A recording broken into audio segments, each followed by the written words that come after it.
Good to be back. Good to be back. It's not like we went anywhere. We're just back recording, you know. Back recording. It's that wintry day here in Houston. My job got canceled tomorrow, which is fantastic. That's Uh, great. I am concerned that you know our governor, even though he said things would get fixed, you know how the government works. So, I don't hey know what's man, going to happen if the they are power goes back or not.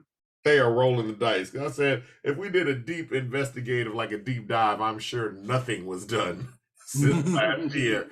That money just went. That money sitting in somebody's pocket. That's it. Somebody's pocket. That's in somebody's pool, somebody's driveway, and on somebody's back. that's uh, That's that's what it is. literally all that is. But The American government. luckily, it doesn't appear. And we're saying this early because this has happened to us before. I mean, Hey, right before COVID, we were like, yo, there's stuff happening, but I it'll don't be think it's fine. gonna get that bad. I don't think they're gonna shut down. They shut down. It was like right before a hurricane one time, we're like, we don't think it's gonna be that bad. It got bad. So I hope this ain't a jinx thing, but I hope and pray things don't go bad because I know people like to make a lot of jokes about the Texas storm, whatever, but I mean, honestly, people died during that last storm. Like Yeah. it says a lot, especially for a lot of our people. Like we have older relatives and things like that, and people that are facing electric problems. If something goes out and you get too cold during the winter, it can be a dire situation. So I really hope and pray that things go well for everybody in the city, and people just have a nice little day off to relax, and that's just about it. Stay warm and stay safe. Stay warm and stay safe, and that's exactly what I mean. So all we can ask is for you to stay warm and stay safe.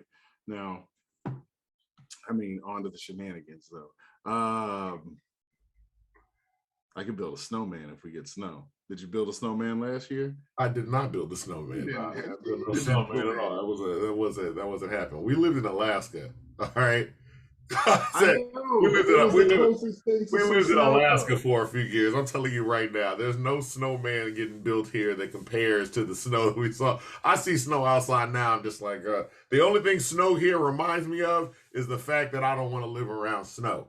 Like that's just about it. Snow is work. Like really, when it comes down to it. Snow is work, but I mean, it's beautiful. You get it like, don't you enjoy seasons? You don't enjoy seasons? You're not up on it? You don't want nothing different? No, no. I like Houston. I like tropical. I like tropical areas. People like, do you like the seasons? I'm like, I like to be on an island where it's the same temperature all the time. Like just fantastic, nice breeze, not too hot, not too cold. That's the kind of stuff.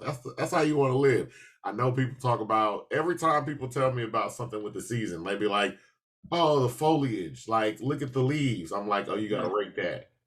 Look at the snow. You gotta shovel that. You know what I'm saying? I was like, oh, look at the cold weather. You got to get dressed for that. Like, that's a whole new thing. So, yeah, no, I'm good. I'm good. You really showed who you are today. You showing your ass. Like, Hey, man, look, ain't doing none of that shit. to our listeners that do live in cold climates and things like that, if you love it, I love it for you. You know what I'm saying? I can't do it. I can't do it. I'm happy for you. I'm happy for you that you get to experience the weather that's so great to me. You get all these seasons. It's a legendary. And our next guest, it brings us to our next guest there. Our next guest can be described as a legend. And that word really doesn't do him any justice, all right? He's a pioneer of not only Southern hip hop in general, okay? Debuting in 1986 with his group Real Chill. He's the founder of the South Park Coalition, CEO of his own independent label, Black Book International. He's pushed being independent way before it was mainstream to be independent. All right, a champion of Houston, Texas, and a hero to the city with like, I can't even count how many albums. It's like 50. How many albums? Yeah, that's about right. Yeah. I was like, is it 49 or 50? It's right there. But he's proven that he is here to stay. He's your favorite rapper's favorite rapper. A lot of people throw that around. No, he really is your favorite rapper's favorite rapper, lyricist, entrepreneur, host of his own show as well, the Bro K-Rino. There it is, K-Rino. K-Rino, yes. Yeah, hey, look, man, I'm so appreciative to y'all. I thank y'all for that great introduction, and I'm honored, man, to be with you brothers tonight, man. So I mean, y'all was reminding me. I was like, yeah, okay, that's I did that. All right. I'm humbled to be on y'all's platform, brother, and I'm thankful to be here, man. Thank you. Hey, you know, when my brother introduced you, he talked about that the fact that you're not just a legend to Houston, but you're a legend to hip hop in general. You know, we saw you recently in the Donnie Houston podcast. We've seen you with on other podcasts, and we followed your story. A lot of people don't realize as hip hop has grown, going back when we're talking about the 80s. I'm 41 years old now. Your career is coming up on its 40th year at this point. You're starting at the beginnings of hip hop. If we're talking about hip hop, people like to look at hip hop as like it starts in like the 70s in New York, and then it branches out. And I think I was talking with, it was Lance Scott Walker. He was on the show. And he's like, actually, you have it start in New York, and then it starts other places as well, almost instantaneously. You see, you know, you hear a Run DMC, and then everybody else is like, okay, I'm going to try this my way too.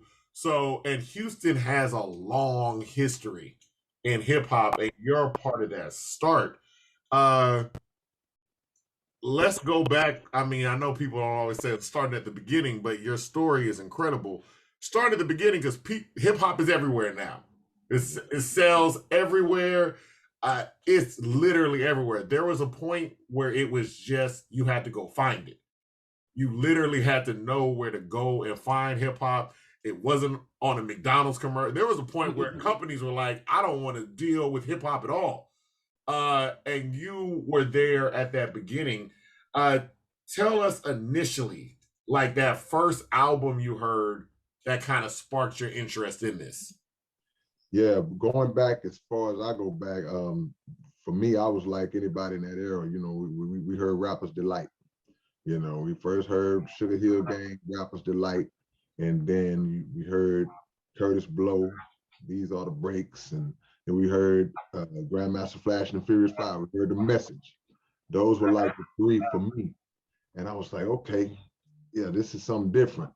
So we always, once we learned that history, we paid homage to the pioneers who started it out there on the East Coast. And like you said, we did follow suit. But for me, those are the three songs that stand out to me, that grabbed me by the collar and pulled me in to this hip hop thing. Now, once you hear those songs, and this is just to go back, because again, at that point, hip hop is not a business. It's not like like the people you see initially that doing it is like, I just love this art form, so I'm gonna do it too. Like a kid might pick up a mic now and they're like, you know, I've seen the business side of it. I'm about to go sell records. Y'all are just doing it because y'all like doing this at first. And so you and some friends get together and y'all decide, like initially first y'all are battle rapping, right? Right, no doubt. Well, yeah, that you hit it on the head. We never had any thoughts of being a Run DMC or being a Grandmaster Flash or Curtis Blow. We just enjoyed the music. But what happens is you start doing it for fun. It's kind of like basketball or football or anything else. Then once you kind of come into the understanding that, all right, I'm seem like I'm getting pretty good at it, that's when you start to explore the possibility of, well, maybe I could dive into the business side of it, not necessarily the business side, but the industry side of it, just making a record. And that's what happened with me. It was like, because the people are gonna tell you what you are and who you are. So when you spit that first rap in front of some people, I don't care if it's your homeboy, I don't care if it's 5 or 6 people in the cafeteria, they gonna let you know yeah, that was pretty good based on their natural reaction. So you start getting that enough, then you go, all right, maybe I could try my hand at it. And that's what it was with me. When did you realize that you were good? Man, when I first realized I was good, I was in middle school. And I had a buddy of mine that he was already rapping, and he came into the gym and he told me that this guy had just blew his head off in the battle, right? I never battled. I never had rapped in front of anybody before. I had a couple of raps that I just kept to myself. And I said, really? He said, yeah. And I don't know what made me feel like I could go challenge the dude, but that's what I did. I said, well, where is he at? No, let me take that back. I said my rap for my friend first, and he heard it and was like, man, you need to use that. And so I was like, where is he at? So we went out into the little open space, and I said my rap. When he said his rap first, I said my rap, and everybody, you know, the crowd is like this, and you get everybody to die.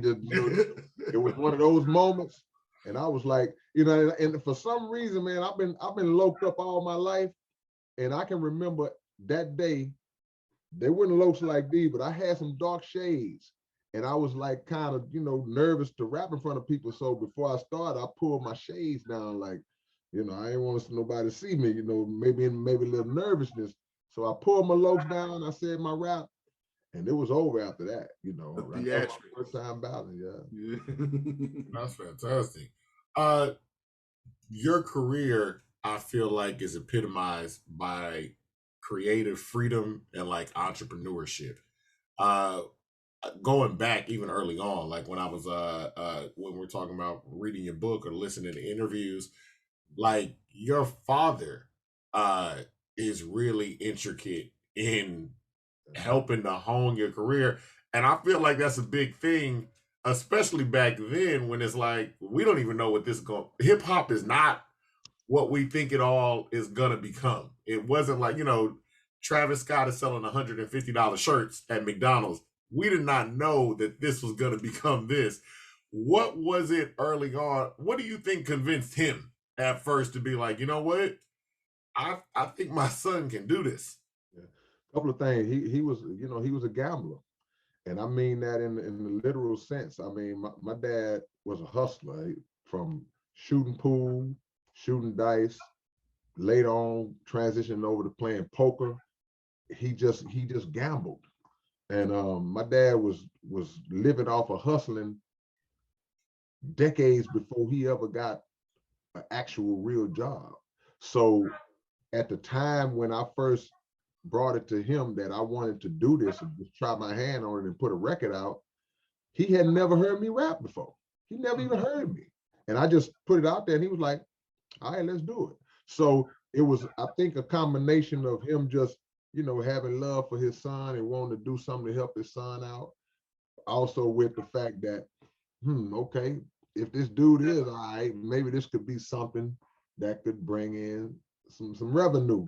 So we jumped in feet first, having no knowledge of nothing business-wise, didn't know what to do.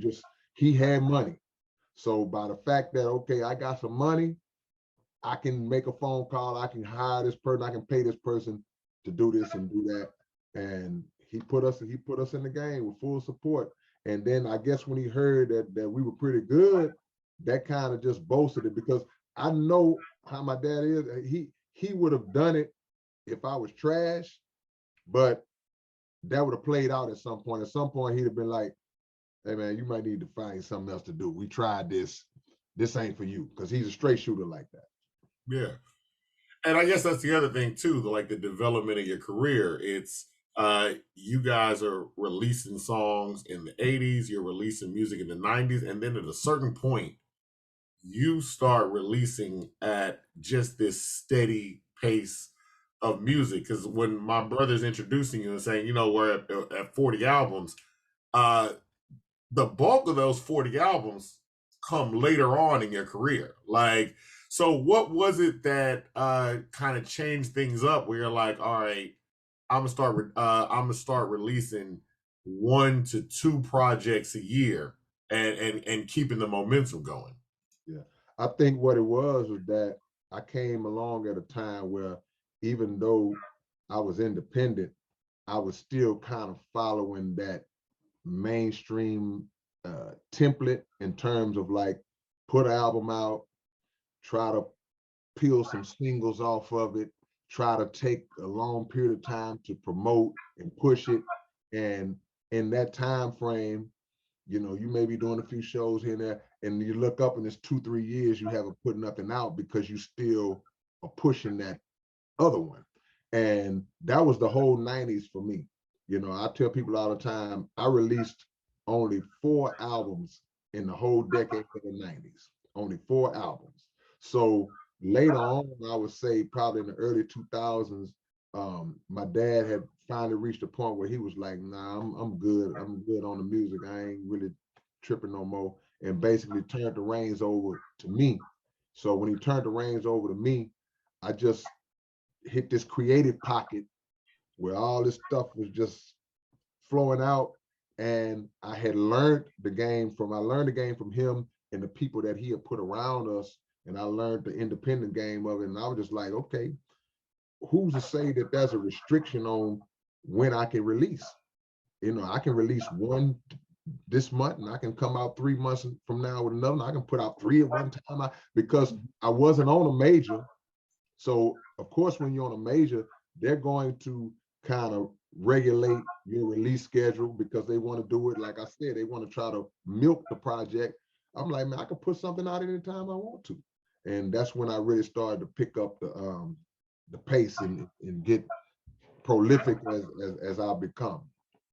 Because I was about to say, yeah, it's almost like you're ahead of your time in that a lot of people don't remember. You know, it was a big deal when DMX released 2 albums in 1 year. Yeah. That was like a huge deal where they was like, yo, you usually wait like a couple of years between an album. And now everybody releases music, like just they keep on releasing music. What is it like, one, to be ahead of the curve on that, and two, watching the changes in the game? You have spoken out against like a lot of the commercialization and the things that come with it, with these record labels and radio stations, and now those things are starting to change, or at least in my. First of all, do you feel like the industry is starting to change? Yeah, absolutely. It has changed. And I credit a lot of the younger artists for that because they came in like, we're not gonna do it the way everybody else has done it traditionally. And then with social media playing such a big role that it plays, and now it's freed up a lot of artists to just same thing. Like, I can control this platform and do whatever I want to do on this platform and use it as a tool to attract people, not just necessarily to my music, but I attract them to my personality. I attract them to my image. I attract them to my lifestyle and other things I'm doing. And that helps sell whatever it is I'm trying to sell. So I give a lot of these young guys credit because they, like we did on the ground with independent labels and going out and putting records in stores on consignment and selling CDs out the trunk and tapes out the trunk, the same way we did that. And that led to independent fan base and independent followings, and which drew labels to want to contact us, to want to sign us after the fact. They're doing the same thing. These influencers are doing the same thing now on their social media. They're doing it through followers. So now some kid comes along and has 2 million followers and this big social media presence, and they're selling merch, they're selling music, and then these labels, they're looking like, wow, what can we do? But the power now lies in the fact that you can say, a young influencer can say, well, nah, man, I mean, I don't have to sign with you. What do you have to offer me that I just can't refuse? Because I can turn down those crumbs and that restriction that you're gonna put on me and them shackles you're gonna put on me. I can turn that down and keep doing it how I'm doing it. And I hear that a lot because you know, when people talk about that spirit of like the Master P's and yourself, the DJ Screws, these people, like, you see that vein, especially in Houston. I think it's like at the forefront of Houston, where you can watch that path of these artists going from you and tracing up through like Slim Thug and everybody, where it's just like, I don't have to do what you need to do because I can support myself on my craft. I can support myself on my creativity. So what are you going to bring to the table to make me want to work with you? Yeah, and that was born out of just necessity. They didn't want to mess with us early on.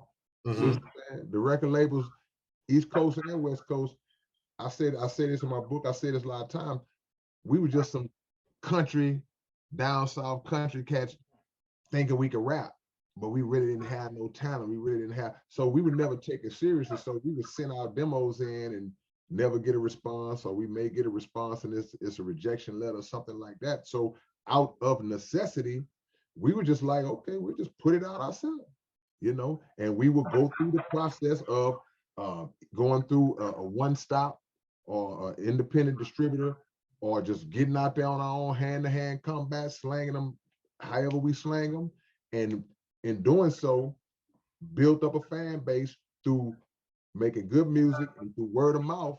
And then again, the label circle back, and now they like, hey, can I speak to, you know? So it's just it was born out of necessity. I think that if we had been accepted from the beginning by the labels, then we may not have even established our independent grind the way we did, because we were just bypass that because we didn't have to. Yeah. What's the first album you felt coming out of Houston where you felt like, okay, the labels are starting to pay attention to us now? You mean like a mainstream album to come out of Houston, or just an album? Right. Mainstream or just period in general? Yeah. Well, that would have to be when the Ghetto Boys, the We Can't Be Stopped album, the album that had Mind Playing Tricks on. Now, there had been success before that, because the Ghetto Boys had an album called Grip It on that other level before the We Can't Be Stopped album that did very well. But when Mind Playing Tricks came and hit on that mainstream level like that, that song took the whole world by storm, and that made the rest of the world look at them and look at us like, okay, well, maybe it is some talent down there. Maybe we have jumped the gun, even though, you know, it still took a while for that acceptance. But now, you know, at that time, it was really bad. It was really bad. If you was in New York or LA, and LA was struggling with the same thing too, even though they had a lot of, but they were still dealing with it if you was in New York. So it's a process, man. Yeah, because people forget it was just New York for a while. Yeah, people don't even realize how much LA was struggling with the same thing, and the same thing with Houston. Even though, you know, like especially like we're talking to Lance and we're talking to other artists, how popular hip hop was here. What was it? Kids Time, Kids Jam. Kids Jam, one of the first televised shows about hip hop, and that was here. Like. Yeah, that's one of those things too. I mean, you remember that show, correct? Oh yeah, no doubt. That was our only means. The first time any one of my records ever got played on the radio, I want to say it was Kids Jam. I think we put our first single, we put it on Rush It or Flush It, that they had on one of the local stations, one of the mainstream local stations. But the consistency of hearing our voice on the radio, it came through Kids Jam. So you got Lesser Sir Pace, you got Jazzy Red, you got Wicked Cricket, you got Terry T, who we came later on known as King T, because when he went back to the West Coast. You had OG Style. He was Prince Eazy-E back in the game, but he changed his name when Eazy-E came on from NWA. So Kids Jam was set up to where we could just walk in with our tape. You be just made the song. We been just made the song at Dope E House. Either the night before, that same day, just got through recording. You could walk it right into the station, and they would play it if it was clean. So that was big for us, because that radio station, that show, had such a following at the time, because they were the show that when all of the new rap records came out, the first time I ever heard La Di Da Di, we heard it on there. The first time we ever heard certain classic hip hop records, you heard it on Kids Jam because you turned on the radio every Saturday morning to see what the songs was that you hadn't heard before, and to see who the locals were that were getting played, and to try to get your stuff played and get that interview. First time I ever did a radio interview, did it on Kids Jam, because they sit you down, they treat you like a professional, and we sitting there like, I guess we're getting ready to be on the air, and it's live. So that they were instrumental for so many artists at that time, from us to Ghetto Boys to Big Mello and just Gangsta Nip. We could walk in that door, man, and get our music played. That was big for us. And you know, I heard you in an interview because you said something I've kind of voiced myself at times. Talk about how important it is to have the media. Like, you can have the music, but our media in past years, as hip hop is growing, is concentrated in New York and LA. You're seeing expansions now where it's like you're seeing media expand out into areas like Atlanta. You're seeing media expand into areas like Florida. Hopefully you're going to see more media start to expand out in areas like Houston. But talk about the importance that media is going to have in terms of working through and exposing an artist in terms of their career. Yeah, and initially, and even to this day, the two major media markets in the United States are New York and LA. You know, that's where everything is. You know, it's always been like that, and that's how it's gonna be. But what happened was, you know, you have other cities that start to forge their way in terms of establishing themselves as reputable areas where good music is coming out. So you have Houston culture. You have Atlanta, what Atlanta did. You have Louisiana and New Orleans with Cash Money and Master P and all of the groups from that area. You have the Midwest, who was very underrated. You got all these great artists that have come out of Midwest and Detroit and in different cities like Cleveland. So media is going to naturally develop and follow that, because where the greatness is, that's where the story is. And people are gonna gravitate towards that story, you know. But my thing is, I don't really focus too much on mainstream media, because it's, number one, we don't control it, and number two, if we're not careful, it will control us and have us walking on eggshells, like a lot of our entertainers are now, where they scared to say certain things. We can't be critical of certain things. We can't disagree with certain groups who have certain different philosophies and ideologies or whatever. And that puts a muzzle on not just free speech, but it puts a muzzle on creativity as well. Because, you know, I'm just from the time where if you didn't like something, you didn't listen to it. If you didn't want to watch something, you changed the channel. Now, with cancel culture in full swing, you can have something in your heart that you really want to touch on, and you pull your pen. I better not say that. You know, so the freedom of control, the freedom of creative control, and the freedom of the ability to be able to say what I want to say and do what I want to do, that's the real media to me. You know, just my take on it.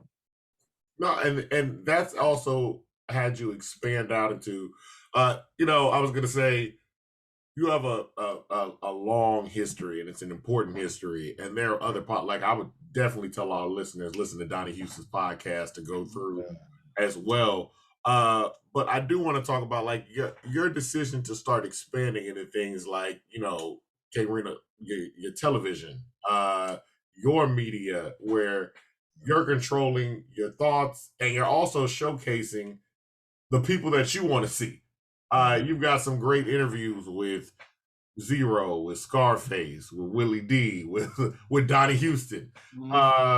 What made you decide to actually start doing that and say, you know what, I'm going to develop myself as a media personality as well? Yeah, I got a shout out to my brother Brian Muhammad, and one of my mentors and teachers, brother Abdul Halim Muhammad. He's had a show on KPFT called Connect the Dots for well over a decade, probably coming up on 2 decades.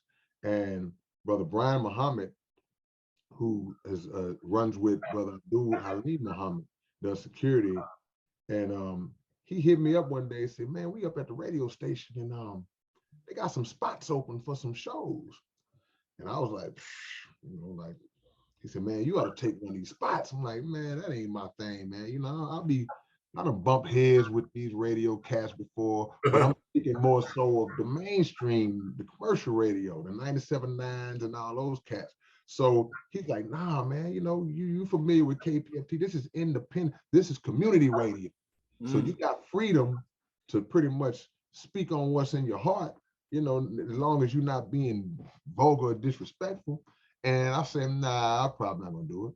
I hung up with him, and 2 minutes later, I changed my mind. I called him back, and I ended up getting on KPFT in 2018. So here I am 4 years later, still doing my radio show on KPFT. But the fact that as an artist, the transition has taken place. So we can all remember time. You say you 41, and Avery, I don't know how old you are, but I'm sure y'all are old enough to remember a time where the internet didn't exist, of course. Oh, yeah, absolutely. So when that came into being, as an artist, you either have to jump on the train or you get left behind. I don't care how old you are. So even me, I'm like, man, well, the internet started when I was pretty young. I think this really popped off like 93, 94. I'm still in my early 20s, but I ain't messing with it because in my mind, I'm like, that's just just like people thought about rap. That's just some little fad. They gonna be around that long. And then all of a sudden, you start to see the growth of it, and now I'm behind. See? So now it took people to kind of give me the game and say, well, man, look, I remember my homie Falero, he hit me up, he said, man, you need to get on this. Y'all gonna bust out that. You need to get on this new thing that's going on, man. It's called MySpace. He put me up on MySpace, and I was like, okay, this is pretty cool, because, just like the internet did, just like through emails and all that, through message boards and websites, it gave you the ability to touch the whole world with the click of a mouse, So I had to go through that step. So when I started getting more into the internet, and then when YouTube started to open its doors basically to like, okay, you can bring in, you can have your own shows on YouTube and your own platform like that. And they started monetizing it. I was like, okay, let me mess with that. And one night, the night I had Willie D on my radio show, he was like, man, what you get ready to do? I was like, he said, man, come hang out with me. So we went and hung out, went to Papacitos, and he just sat down and gave me the game. Like, man, this YouTube thing, man, if you really gonna do it, just be consistent. Always keep content up, because once people start to get to the point where they are messing with your content, then they start to expect something from you every day. So don't be that dude that posts something today and then they don't hear from you for 4 more weeks, and then be consistent. And that's what I've been trying to do and just build my platform. But the last point I'm gonna make real quick is that even with those platforms, they're really not ours. We can say my channel, my page, my this, my that, but really these cats who create these platforms, and they had a right to shut you down and snatch you off anytime you get ready. So ownership for us as a collective is the ultimate goal, but in the process, we'll use these platforms the best we can to build ourselves up to that point. I mean, shout out to Willie D, because you see him building up his platform, and it's great to see artists like that build those things up. And you're right about the funny thing about it is the advice that he is giving you. We had Kid the Great on our show, and he basically said, I like I always loved K-Rino for his lyrical ability, but he really taught me the game of the business of releasing music. Like he was saying, yo, you connect with your fan base and you release music. Like he's like, that's what it is. Like, and he's like, that's what keeps you afloat. I don't know if you remember that conversation you even had with him. Well, I've had it with a few people, but Absolutely. You know, Kid is a perfect example because he's so talented, man.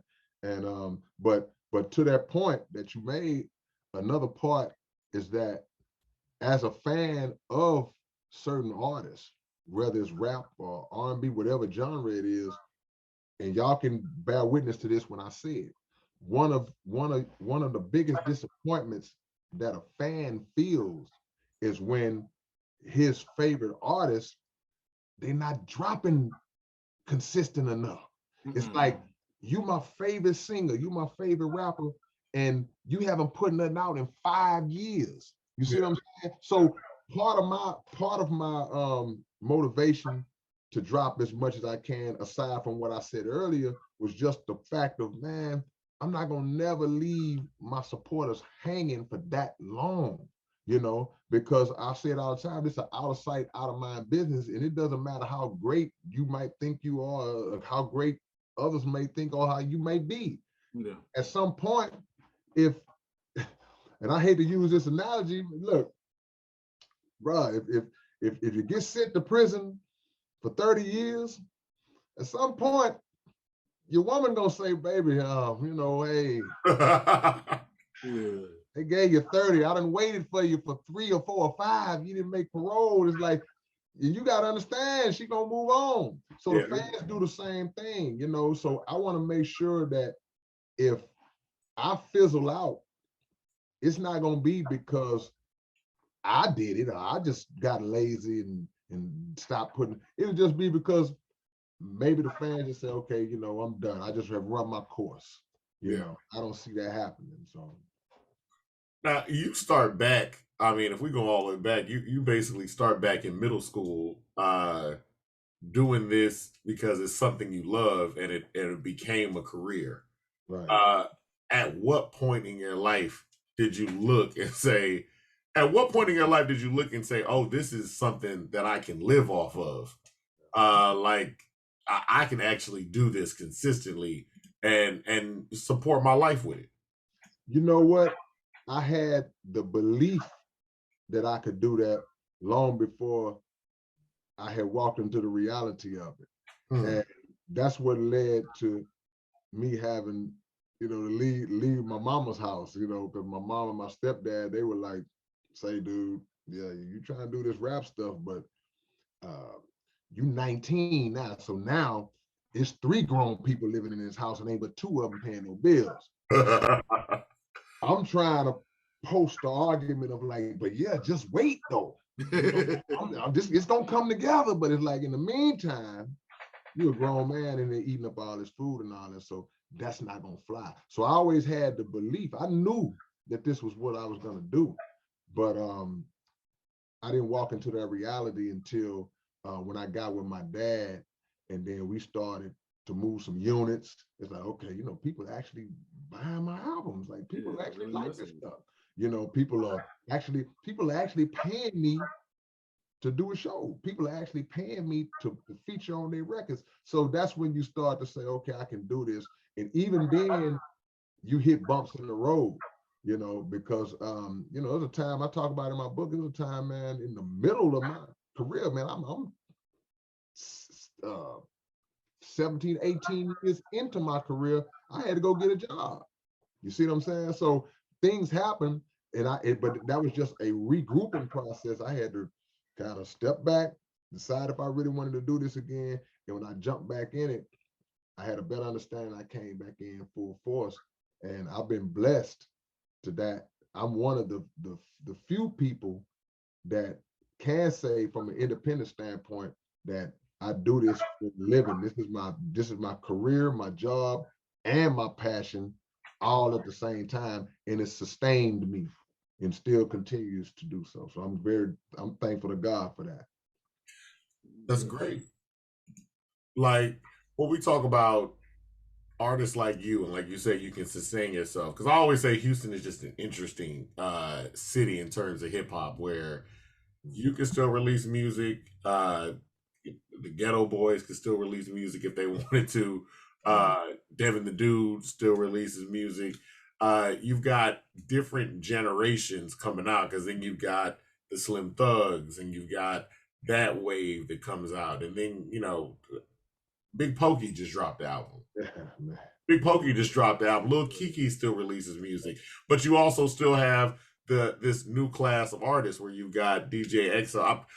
When I talk to Lil Kiki, I'm always like, yeah, I mean, you're on a song with 3 different generations of music here, where you could have Sauce Walker, Slim Thug, DJ EXO, you could have K-Rino. It can be a wave of people. What is it like to be from a city that has this many artists? Because I honestly cannot think of another city, including New York, that has this many generations of people that can put out viable music all the time.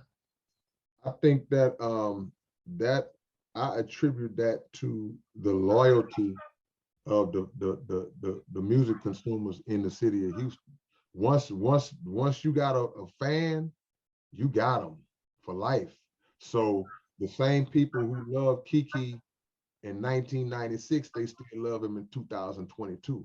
The same thing could be said for Pokey. The same thing could be said for Slim and Paul Wall and ESG and Face and Willie D. Just whoever you name, anywhere down the line, because it's just that loyalty.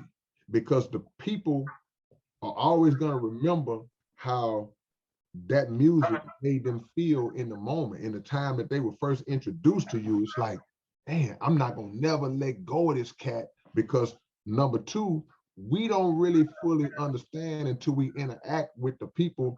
We don't understand the impact that certain songs we made have had on people.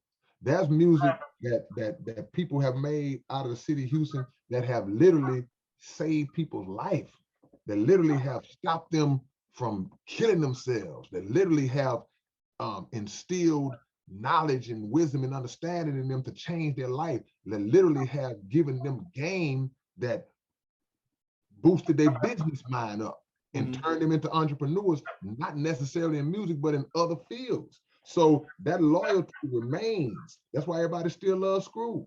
Screw been gone over 2 decades, but Screw's name is probably the most mentioned name on a daily basis in the city of Houston out of everybody. Somebody's saying Screw right now besides me. So just somewhere. So it's a loyalty.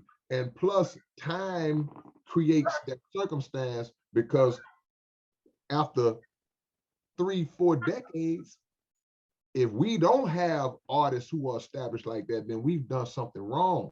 You know, the city of Houston is well rooted now. The city of Houston is like a tree with deep roots, and a strong, deeply rooted tree is gonna continue to produce leaves.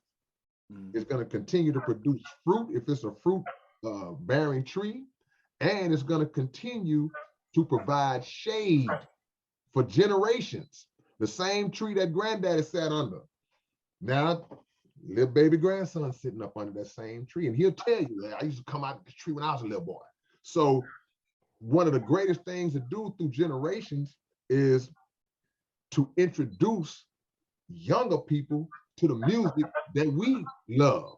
So it's somebody right now that's like, man, look, I'm gonna let y'all hear this point blank. And son or daughter, 15, 16, what is this you've been letting? And then they let them hear, and they go, oh, okay, that's good, you know, because you want to see that same excitement in them. When you first heard, you want to see that in them too, and see if you can invoke that same spirit, man. So the generational thing is beautiful. And like you said, Houston is strongly representative of that quality, just like a lot of other cities are too. Absolutely.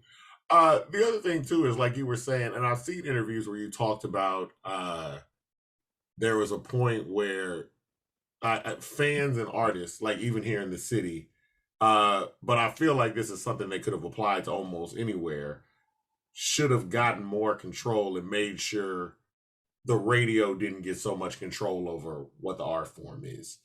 I can parallel that now to you see streaming services, or even what you were saying with these social media sites where you can be a part of it, but you don't own it. What kind of advice would you give seeing what happened? Like, the radio is not as strong as it used to be, so now there are ways to get around it. But seeing how everybody's kind of coalescing on streaming sites, but you hear artists complaining like, yo, we're not getting paid on this streaming. Everybody might, you can have Instagram. Sauce Walker lost his Instagram page the other day. Like, that's literally it. Like, they can shut down your stuff at what point? What advice would you give to artists in terms of making sure that they have control of their art form and their craft in this new digital age? Well, before you become a doctor, you got to go to medical school. You have to learn all different aspects of the medical field, the anatomy, or what does this, why it does that, how all the parts connect. Before you become an attorney, you got to go to law school. You got to go through a rigorous course of study. Then you have to pass the bar exam before you actually certify. I feel like artists should have to go through a similar course of study in terms of learning the business before you can even jump in this thing feet first like that. Because I tell artists all the time, like, they may ask me to come speak at a showcase or something, man, and I'll tell people, look, man, your talent is God-given. You got that. You got that if you don't have nothing else. But our knowledge of the business and the way that this thing operates is what's going to really sustain you ultimately from a financial point of view. Otherwise, you're just going to be doing it as a hobby. Because if you don't learn about ownership, how to not give so much of yourself to these labels through 360 deals and things of that nature, if you don't learn about publishing and all of these different aspects, then somebody who knows about all that stuff, they're gonna eat off you for the rest of your life and for the rest of their life, and they children's children are gonna eat off of you. So we have to undergo a course of study about the business. Like James Brown said, you have the music business, you got the business of music. So they're two different things. You have show business, then you have the business of show, the business of music. So they're two different things, bro. So we have to come in with a mindset of ownership. We have to come in not being afraid to lose a deal because we scared to tell them what we really want if we are gonna play the record label game. Okay, well, you want me, you interested in me? Okay, even if I am interested in you, this is what I want, not just to sit back and wait for them to tell you what they're gonna give you. And that's one of our biggest problems, man. And by the time we figure it out, usually we done already took the L, So you see all these mainstream artists from TLC to Tony Braxton to whoever you can name that have sold way more records than we'll ever sell. But they have took them major L's because the way their deals were structured was set up to where they was only getting crumbs. And by the time the knowledge came, see, the knowledge didn't line up with the art, and it was too late. It was too late. That's true. How did you get through the pitfalls of the industry without getting taken advantage of? I did get taken advantage of. It's like, you're not gonna fight a 15-round fight without taking some shots, and you just learn. But the beautiful thing about my situation, a lot of other situations, is that by being independent, the hits ain't as heavy. They not knockout blows. They're not haymakers. Yeah, they're not haymakers, because what happens is you are still in control over what you're doing for the most part as an independent. And a lot of the L's that I took, a lot of them was self-imposed. Like, yeah, I blew that off. You placed money where it shouldn't have been placed, or some along those lines.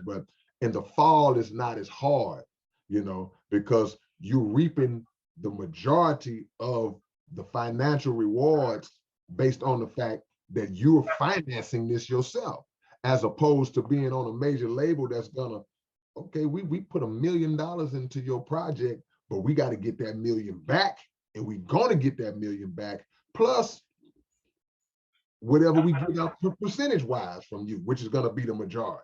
So the fall ain't as hard for an independent, but you still gonna take some hits though. Can you tell me about a time where you fumbled the bag? Oh yeah, now remember I just told you in the early 2000s I had to go get a real job. Yeah. So that lets you know right there. And you got to understand, I had just at that in late 1999, I had received an advance on a project I had did, and it was pretty respectable advance. It wasn't nothing to shake your head at. If you got it now, you'd be like, cool. Now, within 6 to 8 months, I was working on a job. Man, because that money was gone. You see what I'm saying? So is that why there's a break between 99 and 2004? Yeah. See, the No Mercy album came out in the year 2000. We recorded in 99. We dropped it in January of 2000. I still got the poster that shows the release date. That's how I know. January of 2000. So in that stretch, we was doing our thing, but there was a squandering of some finances. And all of a sudden, you didn't hear from your big brother for a little while because the money got bad, but the bills don't stop. So now it's like, dude, you're gonna have to do something. So I went into bail bonding for about a year and a half. I was working for a bail bond company, man, for like a year and a half to probably mid 2001 when they laid me off. And when they laid me off, that's when I said, you know what, I'm gonna go back to doing what I do. And I was saved probably from 2001 to 2004 or 5. I only released compilation albums or joint venture stuff, no solos till maybe like 2000, 2005. Yeah, I got you. Yeah. That was See No Evil and Fear No Evil. Fear No Evil. I'm sorry. Now I will say right before that though, I was working with Patrick Lewis from Jam Down Records, and we did a project. That was one of the bumps in the road. We did a project that was getting ready to come out on Jam Down, and in my mind, I'm like, okay, with Jam Down, that's a label. Put Kiki out, you know, put me out, and he just dropped off the face of the earth. He just left the music business right after that project was done. We never released it. And I was just left in limbo, like, man. So I did have a solo, but it was just lingering, like, what's the deal, you know? And I didn't know where he was. And I was like tempted, like, man, I'm used to doing it. I'll put it out myself, you know? But I didn't want to put it out. And then he show up later and be like, hey, man, you know, trying to sue me or hit me or something. But I ran into him just on the streets one day. And he just told me, he said, man, I'm just doing some other stuff now. I'm not really tripping on the rap game no more. And basically told me, you can have the album. And that was all I needed to hear, you know. And I was like, you could have called me and told me, but you know, it is what it is, you know. Y'all have cell phones. Don't leave me hanging, you know. But I mean, those are some of the things that you go through, you know, just some of the bumps in the road. And I mentioned in my book about how when I started working on the 9 to 5, man, I'll be sitting in the office. Now I'm at a bail bond company, so you know you're gonna see cats from the hood coming in all the time. So for real. People will walk in and be like, "Hey, man, K-Rino, what you doing in here?" You know, just like so. It's a humbling experience, but at the same time, you know, it's necessary. You know, it's no shame and nothing to hang your head about when you got to get down and do what you got to do. We've interviewed Doe Beasy, and he talked about something similar. He said, hey, sometimes, you know, you got to go out there and get a job. You're an artist, but the first thing, you're a man, you're an adult, right, and you got to be out here doing your thing. Now, about your job, though, working as a bail bondsman, what were you doing? Were you chasing people down? No. They tried to get me to be a bounty hunter, but I was like, okay, crazy. It's like what I was doing was I sat at the computer and I did what was called, I pulled the bonds down. In other words, they were connected to a network that showed everybody that went to jail. And you go down the screen and you just print them out. And then you make, it has all the information on it. You just make the phone calls and you call up and mom answer the phone and say, hey, you know, we know Junior's locked up. He's got a $2,500 bond. Then you try to hustle to get the bond because the bail bond company is a rat race. So you working against A-Beta, ABC, AAA, and everybody else, and you just hustling, you know. So that's what I was doing. But there were, you know, of course, there's bounty hunters at every bail bond company, and a couple of them cats was like, man, you should be a bounty hunter. I'm like, man, you crazy. I ain't gonna be. First of all, that didn't sit well with me no way to just be, because the majority of people that was coming through there was black people, you know what I'm saying? That was getting locked up, black and brown people. I'm like, man, I'm definitely not gonna, I'll contribute to helping them get out, but I ain't gonna be hunting them down if they decide to run. That ain't my thing. Not at all. Yeah, and even when I was getting them out, I was showing love because I'm like, I'm looking around the corner because they say, well, hey, look, this is a $3,500 bond, which normally 10% of that is $350. If grandma say she ain't got but $275, I'm gonna tell her to come on. Yeah, that's real, man. Yeah, that is real. And I got in trouble a lot behind that because I'm like, man, I'm not finna let this ride, let somebody to be stuck out. You could feel the stress of the family member when they family members locked up and they don't have all of them. So I'm gonna hook you with a payment plan or something, and I got burned a few times, but it is what it is, man. I love my people, so we gonna get down. Helping the community. That's probably why I got laid off. I was gonna ask, because the bonds are even that system. A lot of critiques of that system are starting to gain traction because people are now. You innocent until proven guilty here in America, but that bond system. So they say, because that bond system puts an unneeded burden on people that can't afford it. Like, there are plenty of people that are innocent that have gone to jail and can't make bond and had their whole life derailed. Just off of that. You lost your job, you losing cars, the bills ain't getting paid, and then they go, oh, we got the wrong guy. Sorry. and you don't get no money back off of that. None. And a lot of people who put up, who try to bond their family members out, then you may put up some collateral or that you end up losing or you just can't pay it. It's all kind of things that go wrong with that, man. But I was glad I kind of went through that experience to kind of just learn. And but I helped a whole lot of people. I helped a whole lot of folks, man. I was on some South Park. I was hustling for real, man. So 2000, you say you got laid off in what year? 2001, about the middle of 2001. So 2001, when you come back, and like you said in the decade of the 90s, you released 4 albums.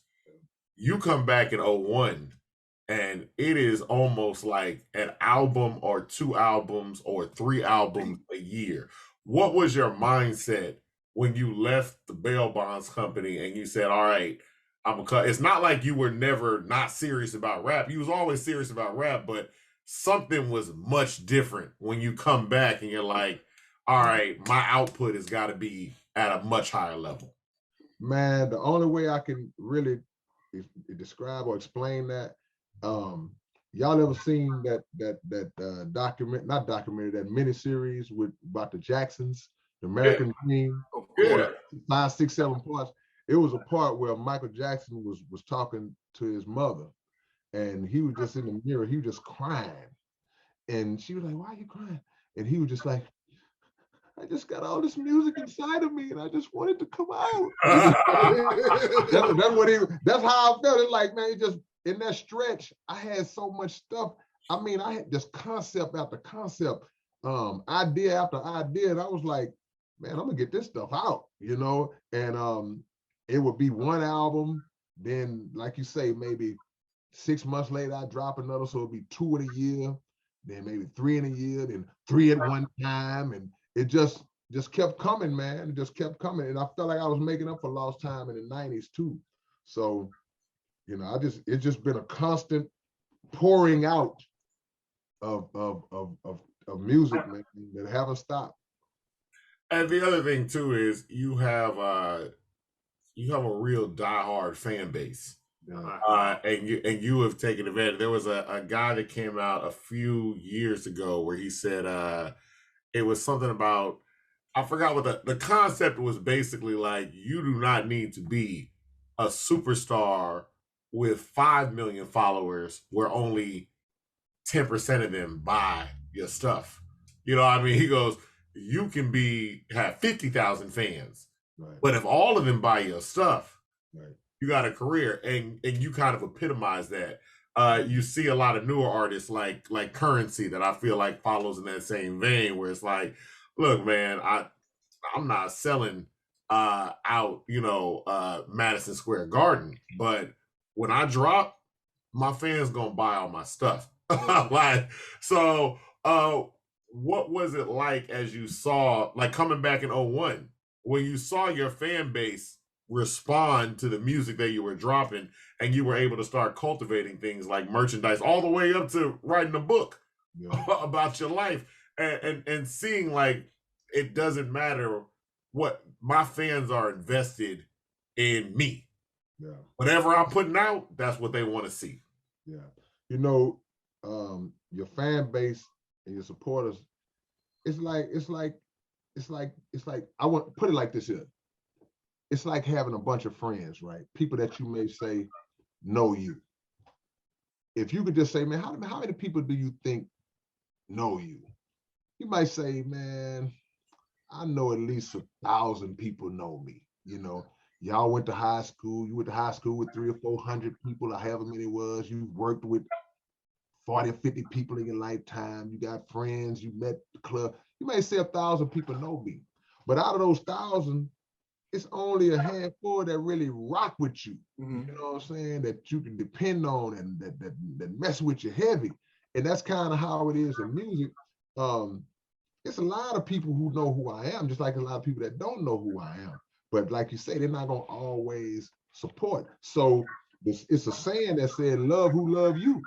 So the people that really, really get down with me, they are my focus, and they represent the quality, not necessarily the quantity, because when I put out a record, and by the fact that I do everything myself, from the taking the orders and the shipping and all, I handle all that myself.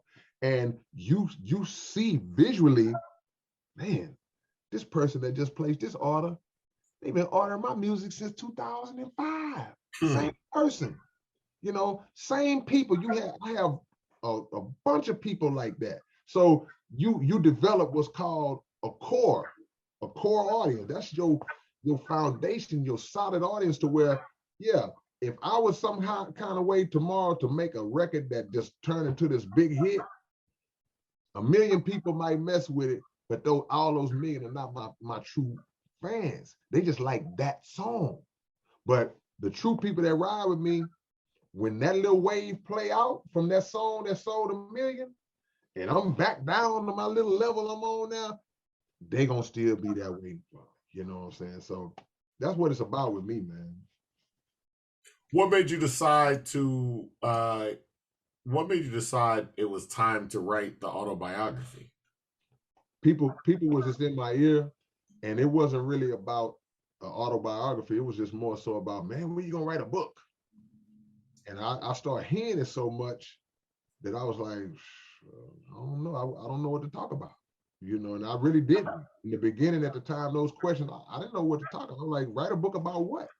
So when the pandemic hit, now I ain't doing no shows. I ain't really going nowhere. I ain't even playing basketball. It's just, everything shut down. So I'm like, okay, well, this is as good a time as any. And probably the best thing to write about, that would just be fluid, would just be what I know, and that's my own story. So that's what made me decide to do that. And it was time. You're talking about when I was like coming up on 50 years old at the time. I think I turned 50 that year. So I had accumulated enough history to now I feel like it was a good time to talk about a lot of that stuff. No, that's excellent. Now you say, and at that time you were coming up on 50 years old. At the beginning of all this, did you see yourself getting to this point where, at the beginning, like we said at the beginning, people didn't know what rap was gonna be. Yeah. You've been here. You've seen a city develop. You've seen a culture develop. You've seen rap music develop into what it is today. did you picture this becoming and getting to this point? Just in general, did you see this coming? Like you said, I'm gonna be 50 something years old, still dropping music and dropping merchandise and dropping books, and my core fan base is still gonna be responding to it. Yeah. You know, in the beginning, I didn't look that far down the line. I didn't. You know, I just knew that I was gonna do this because you know your thoughts change over time. In the beginning, I'm like, I'm gonna be like LL and Run. I'm gonna be big like that. That's your mind frame in the beginning. Then when you start to live life in different your my ideologies changed, my religion changed, all this different stuff changed, which changed my message. So now I'm like, okay, wait a minute. With this change of my views, it translates to a change in my music, which translates into a change at how these mainstream entities look at me now. So it's like, I'll never be in that circle now. And I'm cool with that. It's like, because y'all not going to water down and dilute or control my message. So I never thought about it in terms of like, you know, look down there far down the line. But my favorite rapper is KRS-One. And he had a song back in the days called I'm Still Number One. And he had a line in that song where he said, he said, no one's from the old school because rap is still a brand new tool. Now keep in mind, this was like 88, so he was right.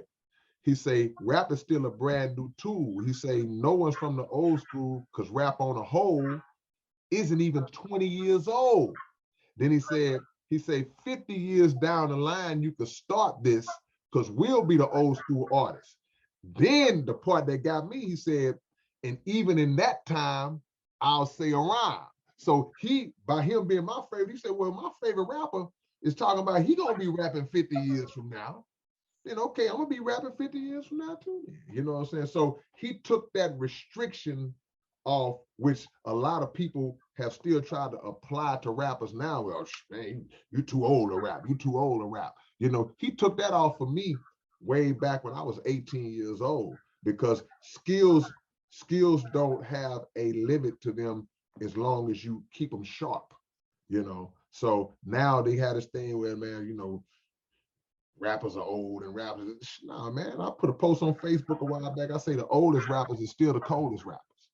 So Definitely. you know, I didn't know I would be doing it at 50, but I knew that it was in my mind to not ever stop. Yeah, and that's always been fun to me, especially with, I don't know why it's been like that with rap, because we're talking about rap, we're talking about poetry, we're talking about putting words together, and you would think as you gain more experience in life, that would add to your skills as a rapper in the first place. Right. So yeah, it's good to see, you know, like people like you were beating that stereotype. And like I said, you see artists still coming out that are still saying, like, you know, like Master P just had his tour. Right. Where they, you know, you see these people. So that there is now becoming a point where it's like, okay, rap is not going to have this age limit on it. You know, people can still make the comments, but it's like, nah, people can still put out music and still do something because you still have something to say. That's right. What are some of the things you have on the horizon right now? Well, I just released a project a few months back called A Blessing and a Burden. Let me see if I got one. I always keep one handy. Blessing and the Burden is my latest project, and you can get this CDs, or you can get it digitally on all digital sites. But you can get, if you're still jamming CDs old school, you can go to southparkcoalition.net and get that. I'm working on, I want to say one, but I feel like it's two that I'll have out in the next few months. Probably by April, I'll have another project out. And just pushing, man. We have an organization called ARC, and it stands for Artists Respecting Community. And that's just a collaborative effort of a lot of local artists here in the city that are using our art form and our music as a platform to get out and do a bunch of community work as well. So that's a constant thing we've been doing since 2014. And just staying busy, man. We blessed that we see. I tell people all the time, man, I'm as busy now as I ever been.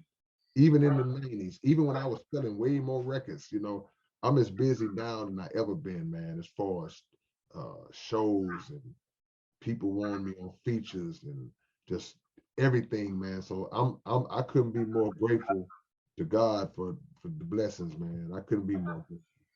And you know what? Even too, I did want to expand on that. Tell us about the artists and the community work. I mean, I saw a video of you. And this is not from not. I'm not going to say it's relatively recent, but it's not too long ago. This is from last year with Monroe. He was running for. Oh yeah. Yeah. Yeah. You're heavily involved in a lot of community work, including grassroots politics. And this is not like a, hey, you know, I'm running for president. It's literally like I'm running for this seat on a school board. And you know, you'll be there saying, hey, this is the person we need to go. Why has that become so important as part of your career? Yeah, because you got an obligation, man. You got an obligation to show a side of community that a lot of our young people may not have ever seen or may not even know exists. They have to, if you come from an impoverished condition, they may not be used to seeing people to come out and help and provide food or give clothing out or give out school supplies when school is getting ready to start. So somebody has to be a reflection of positivity in the community. And who better than a rapper? Who better than an athlete? And the reason why I say who better is not because we better, it's because those are the images that they gravitate towards the most, you know. So I don't encourage anybody to say, man, you should be a rapper, you should be a basketball player. But that's the reality, is like, what you gonna be when you grow up? Somebody gonna say a rapper, football player, or basketball player. Now, that's not, we always encourage them to go into other fields or whatever your talent is, but they got to see positive reflections, man. And in the lowest of the lowest hoods, man, the worst of the worst hoods, the places that people scared to go in, we go in there and we set up shop. And we give our food to the children, and we give a word to the children. We out there with the FOI, the Nation Islam. We passing out final call newspapers. You know, we talking face to face to the people. We asking the people, what do they need? You know, what's going on around here? You know, we trying to do conflict resolution with all this violence. Houston is turning into one of the most violent cities in America. You know, so somebody got to be putting in some kind of work to try to offset this activity, because it's getting worse and worse and worse. And the people will they'll appreciate those who come out and show them love when the city is not doing it, when the city reneges on promises to fund initiatives that can make it better. When they renege, we can't wait on them. So when you say grassroots, that's exactly what we specialize in, because of course, I can speak personally for me. I don't have any faith in on the national level as it relates to politics and presidents and all that crap. So we got to get down and affect. Like we got to put the dope right into the vein. We got to get straight to the people. So, you know, brothers like Monroe and Brother Abdul Halim, OG1, Derek Muhammad, you know, and others. There are certain churches that we work with, man. We get down for the get down, brother. We love our people, regardless of their shortcomings, because who the hell are we? Yeah, we got shortcomings too. Yeah. So some of us got long comings. Like me. So that's very important, man. And little children have to see those reflections. They got to see it, because man, the hood, man, you can lose hope fast, bro. Y'all know it just like me. It's like, man, nobody care. No, absolutely. And it's like, you know, you talk about, we opened up the show talking about some of the failings that our own just state and local government had, right? Making sure that people were taken care of. And a lot of times that burden gets put on the population. Like, we all pay our taxes, but the tax money don't always go where it's supposed to go. And a lot of times, I mean, speak to the rise in violence. I saw it was a report that was coming out that was saying Houston is starting to rival, and they always throw out Chicago. I saw one of the activists that was coming out of Chicago was like, when you see something like this, the violence in Chicago is a symptom of a problem, because lots of people go to Chicago all the time. It's like I was in college when New Orleans was the murder capital, but you wouldn't know unless you went to a certain area. And that's the thing, where it's like when you see about these murder capitals, it's like we are going to underfund a certain area of the city and just not give them anything. Like that's really it. What is it that's happening here that's starting that process? And what are some of the things that we as a community can do to start to reverse that? It's basically what you just said. When they are either underfunding or not funding at all anything that represents the poor community, that that inner city, that part of the community that they like to cover up when the Super Bowl's in town. Yeah, we want y'all to. It's like that relative that they're ashamed of when company come over. You send them to the back room or whatever. Put on the feet in the back room.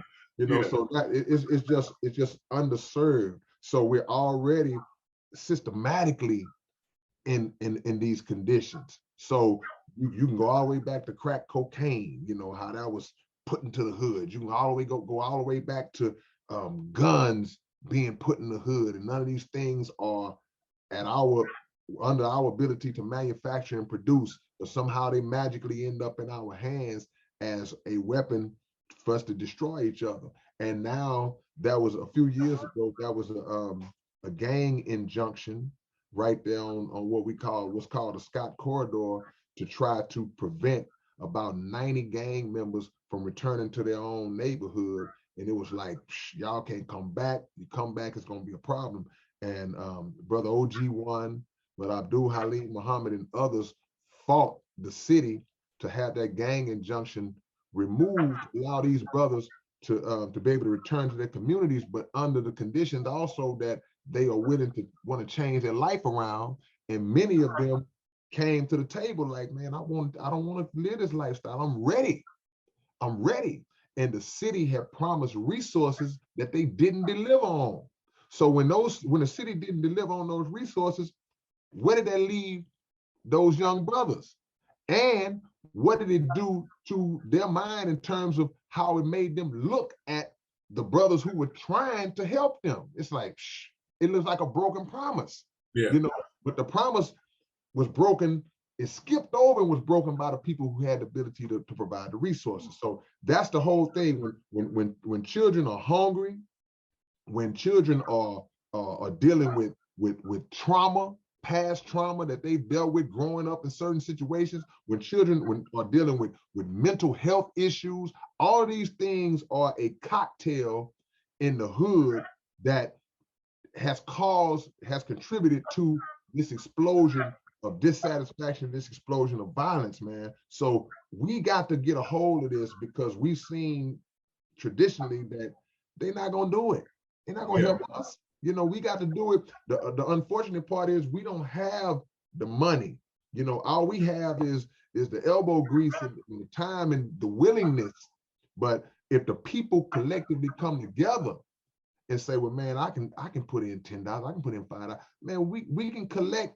I think what was needed was around $800,000.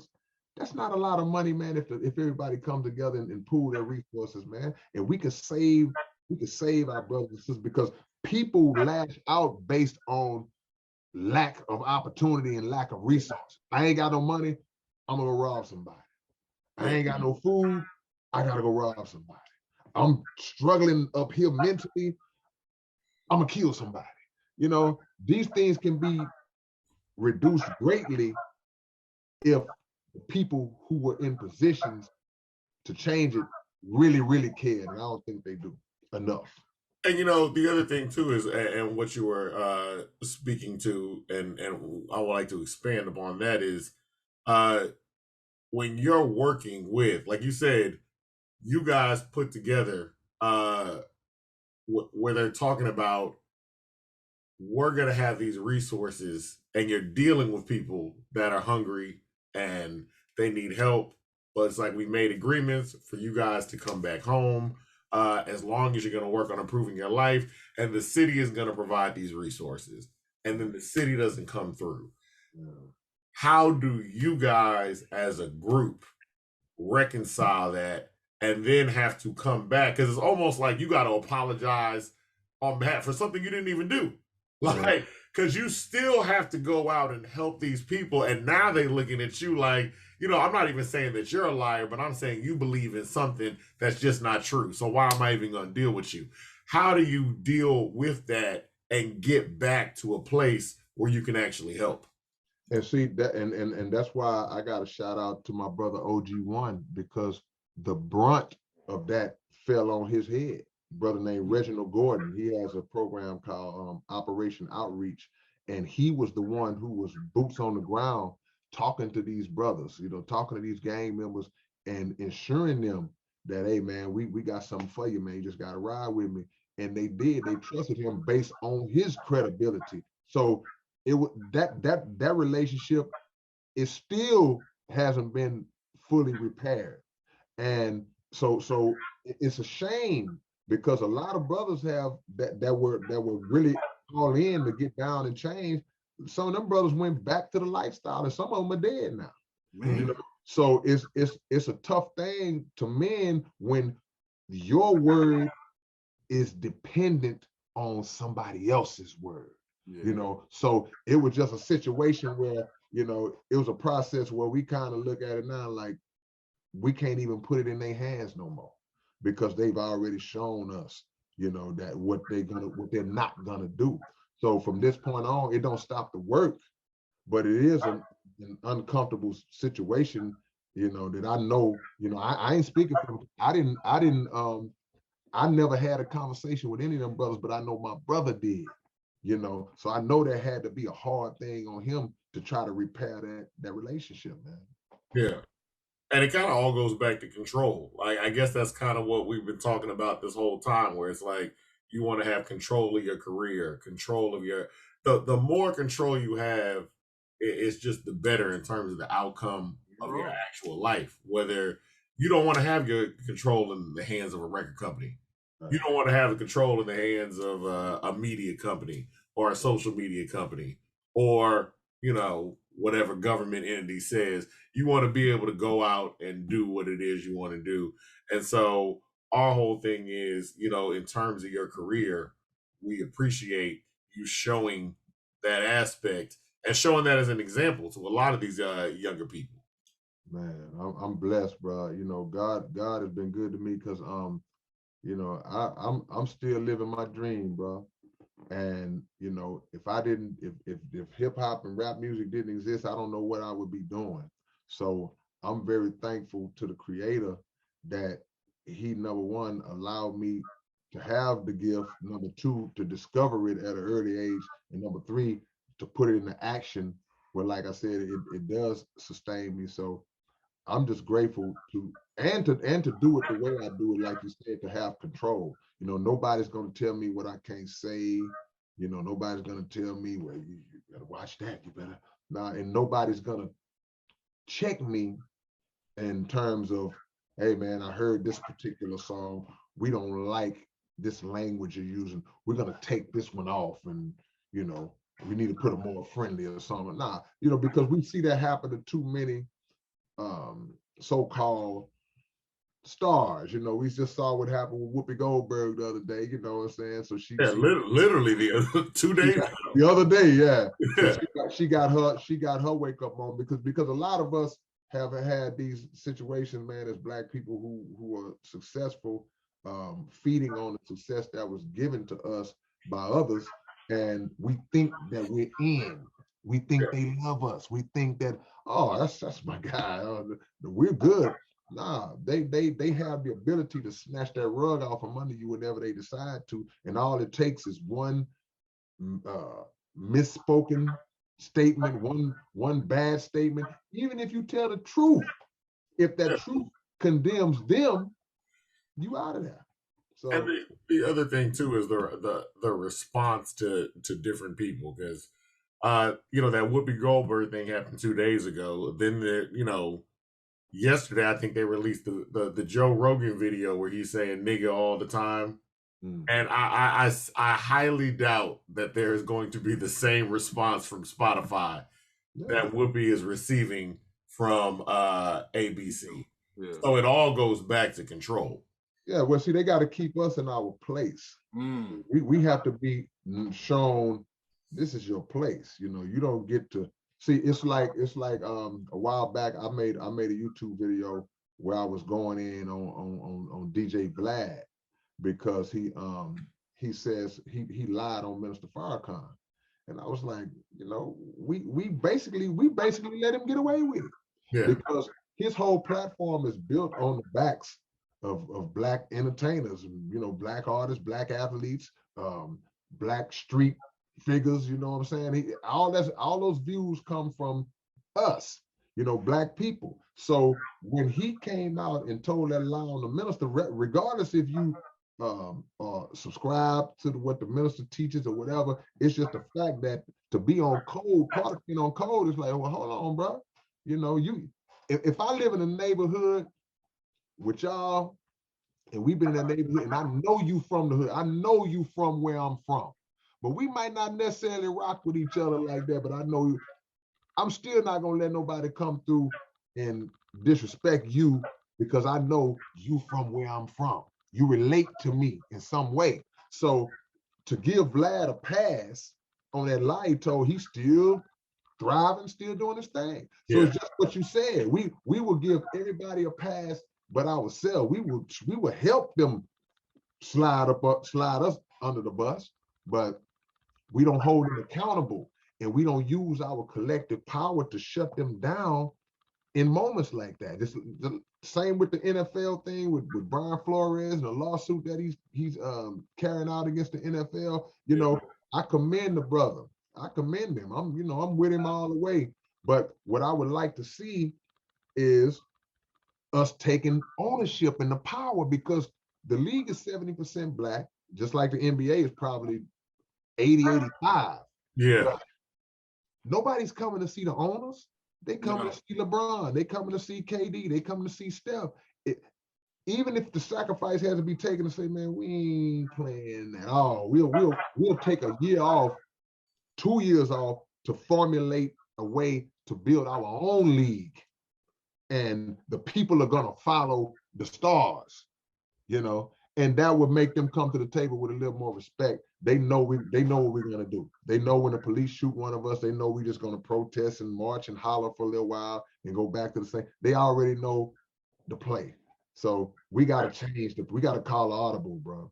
And it's almost like there has to be more steps taken, because like I said, people have gotten used to, we know what the response is. And you know, every year, like the statement you made, if somebody had said that same thing, people have always said it, like, oh, you can just start your own league. When people say that in like 93, 94, they're like, you're absolutely ridiculous. They say that in 01, you're like, you're kind of crazy. And now in 2022, you start to hear people say things like, it's just like when they were saying, you know, Black kids should probably go to HBCUs and go play over there. Nah, you shouldn't. You're going to waste your career.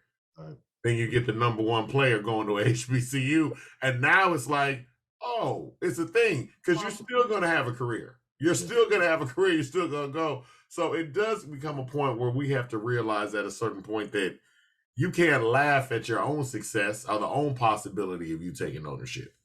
We got to understand our power. See, the power lies in us. See, we have been made to believe that I got to go to Duke. Yeah. I got to go to Kentucky. That's the only way. But I was watching an interview with Charles Oakley on the Breakfast Club just last night. Yeah. And they asked him a similar question about the HBCUs, but in relation to basketball players, but he equated to the football players because back in the days, the HBCUs was producing a lot of the great football players, like the Walter Paytons of the world and the Hollywood. They came out of the small Black colleges, you know. So think about Houston for a minute. I can remember when TJ Ford, Emeka Okafor, John Lucas III, Daniel Ewing, I'm forgetting somebody, all these great, Houston had a little push where a lot of top-notch college basketball players came out around the same little era, and all of them ended up going to the NBA. And even back then, I was like, man, if all them cats would have went to TSU, they would have won a national championship. Yeah. You know what I'm saying? So we just get locked in this little brainwashed thing of like, hey man, you need to go to UConn. Hey man, you need to go. And I'm like, if there's a specific element of that university that draws you to them, when I like their aviation program, whatever it is, I don't know. But that's different. But in terms of just athletics, man, we could team up with 4 or 5 of our top-notch guys and just shut this thing down. And they would hate that. They would hate that. But the media sets it up. Then you have, I'm trying not to say the word coon, but I said it. You already said it, so let's just. You have these guys who are positioned on these major networks with one of their specific jobs being to push this narrative of the hidden hand, a person who really controls it. So they push and influence our young people to follow that way. And anybody that comes in opposition to that, they're gonna say you crazy. Yeah. So Stephen A is gonna say Kyrie is crazy because he don't want to take the vaccine, or this guy this or this guy that. So it's all kind of just things in play, man. The parts are moving so much, man, to where you got to, while you trying to handle this and correct this, oh, this is happening over here. Oh, this is it's a fight, man. We just got to keep on fighting. Absolutely. Well, I mean, really, where can they find you at now? Man, you can find me on Twitter at The Real K-Rino. I don't do Instagram yet. I ain't graduated yet. I'm still. That's a shame, boy. That's a shame, man. Nah, you know what? You just gave us a speech about hopping on to the new technologies and Instagram. Ain't even on Instagram, bro. You need a TikTok, brother. Yeah. Oh, man, look. I gotta get to Instagram first. Hey, what? Facebook posted like its biggest loss today, so you might be able to skip right over Instagram. We don't even know how long Instagram is gonna be around. Like TikTok could be the one that puts the nail in the coffin on that one. Will be. Oh, that's strong. Yeah, man. I mean, people are becoming dissatisfied. People are waking up, man. But yeah, also you can subscribe to my YouTube channel. It's The Real K-Rino, just like my Twitter, man. And y'all can catch up with me, man. Straight up. Awesome. Thank you for coming out or staying in, as I say, and just hitting us up on Zoom. It's been a pleasure to have you on, K-Rino. Thank you very much. Man, the pleasure's all mine, man. Blessing to you brothers, man. I wish y'all the most success. And I got some things coming up, man. If y'all in the city, man, y'all make sure I'm gonna hit y'all up to y'all come out and show you big brother some love, man. Please do, because we are definitely in the city. Okay. Once again, hey, this has been another episode of In My Humble Opinion. I'm Avery, like a very nice guy. You can find me at _VERII,